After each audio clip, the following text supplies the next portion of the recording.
Next, from Springfield, we hear an address by Chris Koch, Illinois State Superintendent of Education, as he tells an audience of school administrators about new mandates and reforms that are designed to better measure students' and teachers' performance. This runs about 30 minutes. So, pensions are continue to be a major topic. I'm glad you're discussing it this afternoon. Listen carefully beyond the rhetoric and to try to dive deeper into what's being discussed there. On September 21st, the TRS board reduced the system's long-term assumed rate of investment return from 8.5% to 8%. That's part of our responsibility as fiduciaries, and that does result in yet a greater debt for the state and a bigger problem. Lowering the assumed rate of return will cause an increase in the system's unfunded liability ratio, as well as an increase in the state's overall required annual contribution to TRS, which haven't been made for years and which led to this crisis. Just as if you or I had a personal checkbook, we were drawing on it, we weren't making regular payments into savings, that's what's happened, and that's why we're digging deeper. It's got to be solved before we start to see us come out of this fiscal environment. You know already there's not going to be a solution coming from Congress till after the election. I, like you, are watching the national discussion on education. I'm not hearing a lot about education. I'm hearing a lot about jobs. Again, education is directly related to jobs. The kinds of things probably that the federal level should be thinking about, they're not focused on. The Council for Chief State School Officers, my professional organization, we're taking it upon ourselves to try to write a version of the SEA that would be palatable to the states, because we don't see Congress doing that, and we're trying to help by coming up with solutions. We can come to agreement. On education, that especially is the case. It is the remaining topic for which most people agree, Republicans, Democrats, people with differences. We can come together in knowing that we have a responsibility to educate our youth and to do it well. I've been frustrated at the federal level. We've experienced this last year a lot of frustrations, and over the last 2 years. We've applied for federal money. We didn't get it. We did get it in the end through a default, third phases, because our applications were strong. They wanted to see more local commitment. We have a lot of local entities in the state, as you well know. Trying to get 869 local school boards, 869 superintendents, 869 leadership of the union to come together around plans is challenging, as you well know. But it laid out a good plan for us, one in which we're executing. We did a very long planning process on a waiver, because you need flexibility from the Elementary and Secondary Education Act. I want to see you have that. I want you to be able, and us to be able, to use growth to measure students' progress. That makes all kinds of sense in the world. We have met all the criteria for the federal waiver, with the exception of our time frame for evaluation. And we made a conscious decision not to give on that. And we did, we couldn't give on it, frankly. We have it in law, and we know that it isn't fair to you all, to the teachers and administrators that you're employing, to say to them, you're going to have to do this more quickly, when in fact that doesn't make sense. So we're taking the time. We haven't been rejected on the waiver, and the waiver is still pending. We're continuing to dialogue with the Department of Ed. We believe that this year we will be able to get a waiver. But in the meantime, we froze your annual measures for which you're held accountable for, so that you could in fact not have the higher threshold with AYP. And we're getting ready to make changes also to ready you for the environment of the Common Core. So despite the fiscal crisis we're in, despite the challenges, we still have to be accountable at a national level and moving the state forward. So we adopted the Common Core now 2 years ago. As you recall, we did the gap analysis, and we saw that there was a huge gap, particularly for our elementary teachers. We surveyed teachers, and in this state, your high school teachers are most ready for Common Core implementation. Your middle school teachers are a little less ready than your high school teachers, and your elementary teachers are least ready of all. About half of them feel ready, just so you know. So we have a lot of work to do in getting ready for that.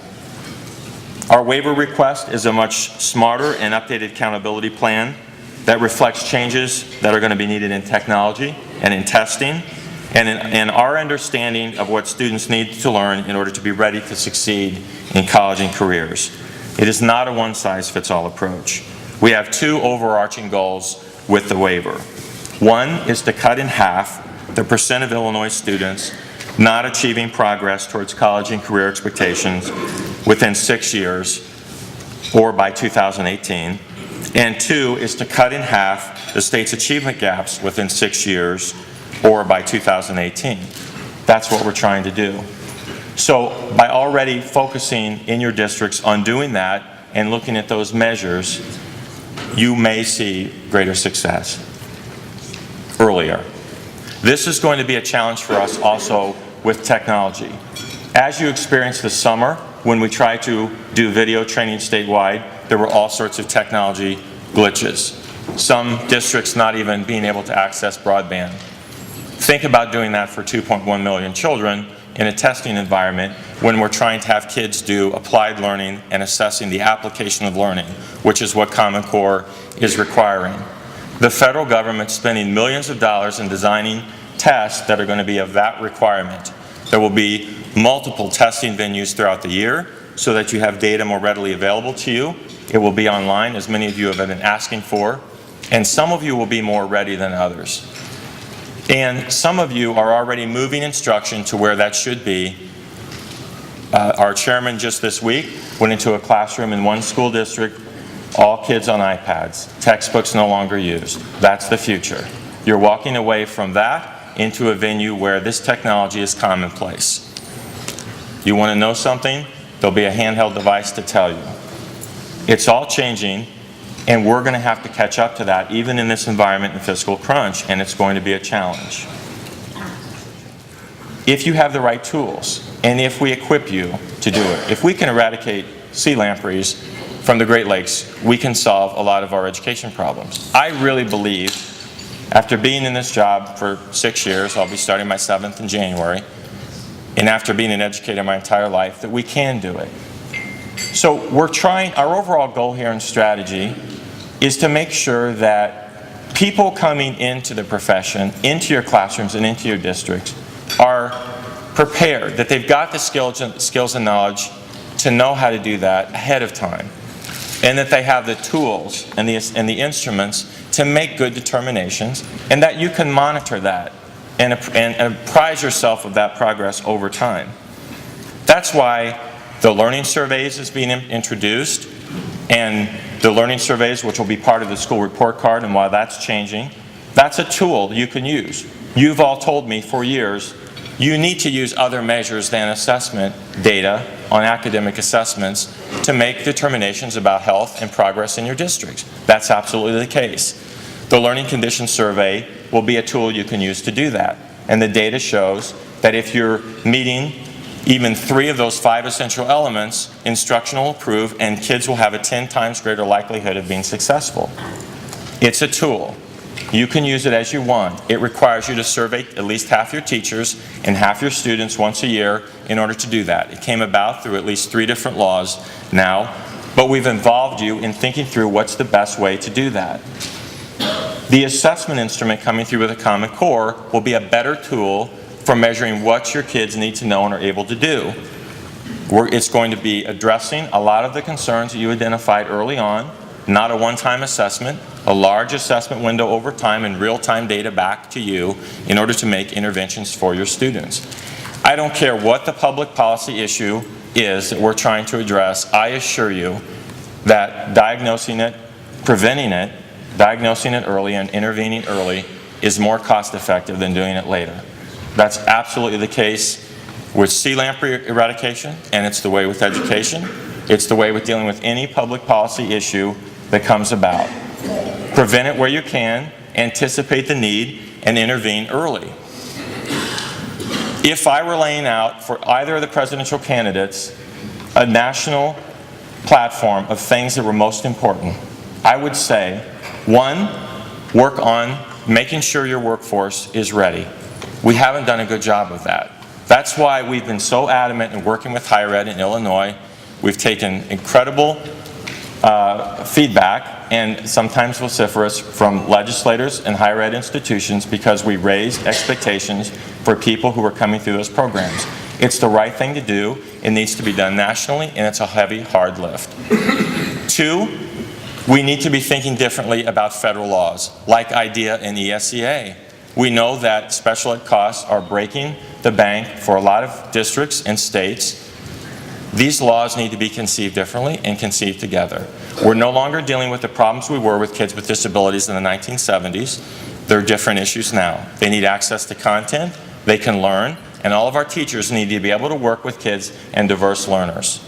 That ties to the first goal of a qualified workforce. These laws have to be reconceived differently. There's been too low of expectations for kids. We all know it. We are not closing the achievement gap enough for those kids. If I were advising the president on their agenda, I would say, talk about reauthorizing these laws together. 3,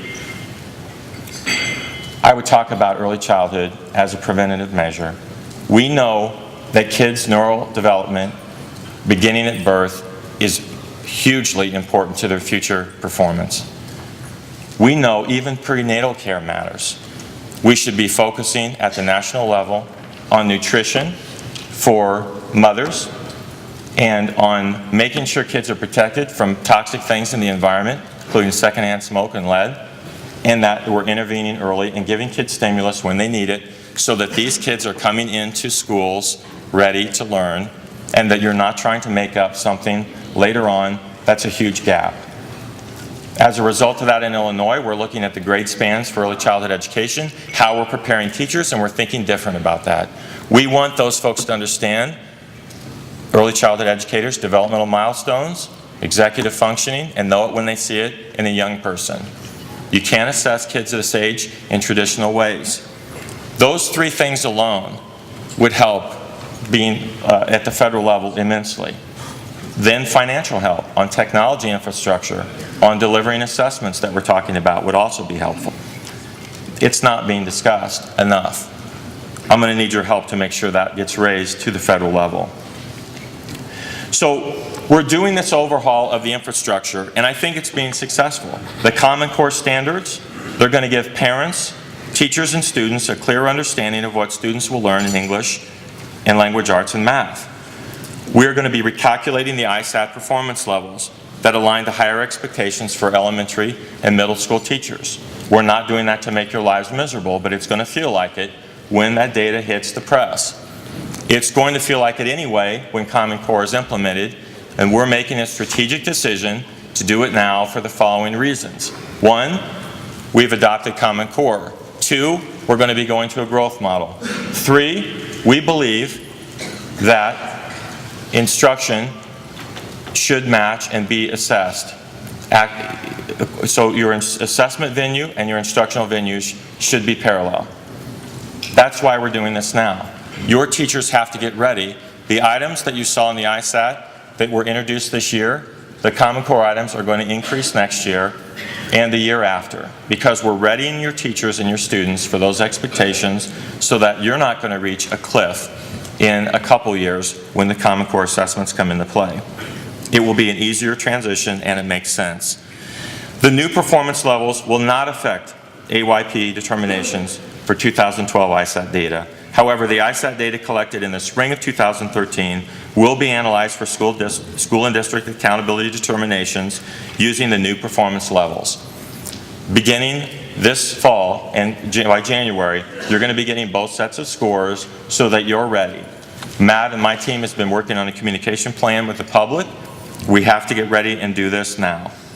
The new scores do not mean students know less than they did before or are less capable than they were in previous years. Instead, we're raising the bar on how well students are prepared to meet college and career readiness benchmarks. Very few of the students who meet standards on the ISAT are in fact on track to enter college or the workforce. We have to be honest about that. We have to be honest about the proficiency level of our teachers in order to make progress. So the new cut scores are going to pave the way for the PARCC assessments to replace the ISAT. We're moving towards the replacement of the ISAT in math and English language arts with assessments created by PARCC, the Partnership for the Assessment of Readiness of College and Careers, which includes a consortium of 23 states and the U.S. Virgin Islands. We don't have to invent these things on our own any longer. There's plenty of other people to join to do this work. They're going to align to the Common Core standards, and they're going to provide information that students are mastering the appropriate skills and content benchmarks on an annual basis. Unlike the ISAT, which is given once a year, they're going to be administered more than once during the school year. Therefore, teachers are going to receive real-time information about how well their students are doing. They're going to provide teachers, parents, and students a clear, more detailed picture of students' strengths and areas that need improvement. And the educators and parents will be able to tailor your attention to students' individual needs. The PARCC assessments also give us the opportunity to compare our students on a national scale and that we're keeping pace. So that's why we're doing it. I want to talk a little bit there about individual needs. You all know my background was in special education, and we're trying very hard to create a venue of personalized learning for students. And given the technology environment today, it is possible. We've joined something called the Shared Learning Collaborative, and we're piloting that this first year in Bloomington Normal. We're only in this with 4 other states, and what we're envisioning is every teacher having access in an open source environment to curriculum and information that they need in order to provide instruction. We're looking to give every teacher a visual picture of how every student in school is doing. Those that are on track, those that are in a warning label and starting to fall behind, and those that are in the red who are needing some sort of intervention yesterday. This is built on the co-op model that has been successful with emergency data storage. There has been some infrastructure money coming into this from the states and capital money. And we're going to, following Bloomington Normal pilot, we'll be rolling it out to the 35 districts that volunteered for Race to the Top. We want to get in your hands, in your teachers' hands, information readily available, and think about personalized learning being possible for every student, because we have the technology and capacity now to do that. That requires us to envision a different future from where we are currently. We want all of you to be able to easily look at a student's grades, attendance, perhaps misconduct incidents, and anticipate who's most at risk for dropping out way before they do. Some of you are doing that now as districts. We want all of you to be able to do that on an even playing field, because that's what makes sense for kids. All those warning signs will be there. The data exists. I don't need it at the state level. I don't want you to report real-time data to me on a daily basis, but you need to have access to that, and we need to provide the framework for you to be able to do that so that you can better make interventions for kids, regardless of your size of district or regardless of where you are in the state. All of the teachers should easily be able to access curriculum materials in real time and to learn from each other. If you go to the best, highest performing schools in the world, you're going to find teachers working in a collaborative environment and likely using technology on an increasing basis. They're taking time to talk with each other and communicate, learn best practices. We must stop the isolation techniques of teachers going into classrooms and shutting the door and letting them fend for themselves. That's just not effective. This was the notion behind the teacher and principal evaluations, as I mentioned. I want to talk about a couple other issues before I get to accomplishments of you all. And one is low-performing schools. You saw the state board take some actions with 2 school districts that had never been done before in actually removing some local board members. Not all adults who work for and with kids are thinking about kids or prioritizing them. And that's just a matter of fact. We have to take action on certificates every year of teachers, sometimes administrators. We do this in concert often with our regional offices. And sometimes we're going to have to take action on local boards, where folks who are elected come into those positions and want to use it for their personal gain, to issue contracts to friends, to gain political favors. This is not something that's common in the state. It's something, though, that the state has an obligation to address. We have a handful of districts, maybe you work for some of them, I hope you don't, where folks are not making good decisions based on kids and are not using resources in a reasonable way. We're going to have to continue focusing on lowest performing schools in a strategic way. We intervened in East St. Louis and North Chicago because there were unique challenges to both these districts. The board indicated they wish to do more of these interventions, and frankly, we have a moral obligation to do so. It's wrong that kids do not have adequate opportunities, where none of them, or less than 5% of them, would meet standards year after year for a decade. These kids don't have the chance that a lot of the kids in your districts do. And the state has an obligation to intervene on behalf of those kids, and we will do so. I don't have the staff to do it, I don't have the resources to do it, but we all have a moral obligation to make sure that all of our kids have opportunities. We're working with our stakeholders to improve these types of interventions, and it's likely going to require some legislative changes from what's currently in code this next year. We're not looking to do a lot of changes in legislation through the state board this year. We always have a few pieces of legislation we work on. We've created the Center for School Improvement. The center's mission is to provide high quality, coordinated, and consistent support to our statewide system of support to ensure that the districts and schools receive expert, timely, and relevant assistance to increase district capacity and improve student performance. We also are going to be using data to methodically intervene where we need to. And if you're doing well and you don't need our interventions, that's great. Where you do, we will have to do so. We're going to coordinate with our various regional improvement efforts under our existing network to ensure that schools receive timely and relevant assistance with an emphasis on closing achievement gaps, because that's a measure we're going to continually be watching. The center is an addition to our partnership with the ongoing work of the Regional Offices of Education, our intermediate service centers, Chicago Public Schools, and other important state partners to deliver services through our established regional delivery system. Federal school improvement dollars allocated to ISB under Title I fund the center. All of the reform efforts you've heard me talk about this morning are not funded through state dollars. They're all funded through federal money, our Race to the Top grant, or other dollars that we've been able to accomplish. So, despite the environment that we're in, I think it's always important to end with a focus on the great work you're doing. And again, I get out, not enough, but to a number of your districts throughout the year. Our board members travel to a number of districts, and we're continuing to see great things happen on behalf of kids. I'm amazed at how many of you are rallying around the financial crisis and making things happen. Illinois' graduating class of 2012 once again received the highest composite ACT score among the 9 states that tested 100% of our 2012 graduates. Illinois tested nearly 2,400 more students than the previous year while maintaining the composite score of 20.9. And in addition, the percentage of students meeting all 4 college readiness benchmarks increased from 23% in 2011 to 25% in 2012. This past year, we recognized 703 high-performing schools throughout the state on the annual Illinois Honor Roll, and we did this in February. The 2011 Illinois Honor Roll included 78 schools that were recognized for the 7th or 8th consecutive year for making gains. The roster included elementary, middle, and high schools and represented 312 of our school districts in the state. I mentioned to you we've been selected for a Phase 1 recipient of the design and implementation of the shared learning environment.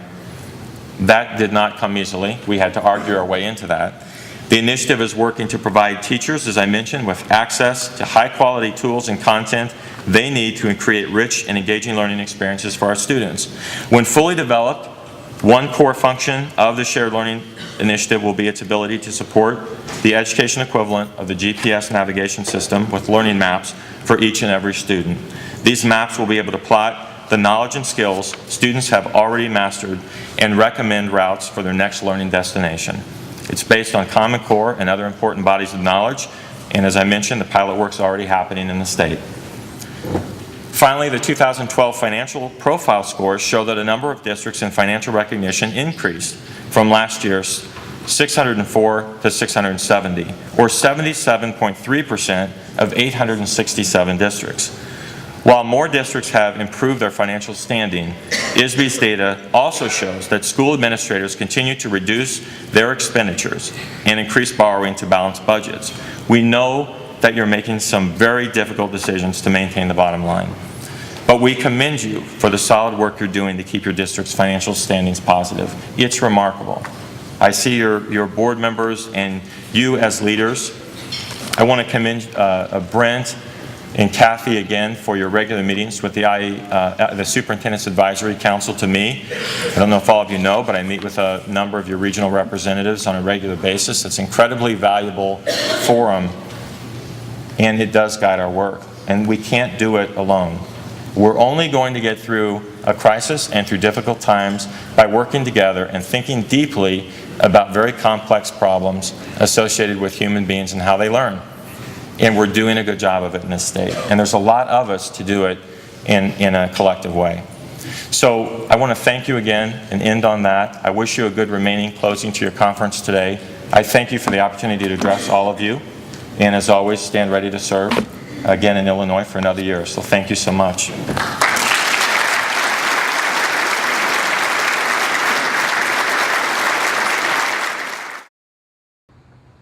You're watching the Illinois Channel, an independent nonprofit corporation formed to provide gavel-to-gavel coverage of Illinois state government and other public affairs events taking place across Illinois.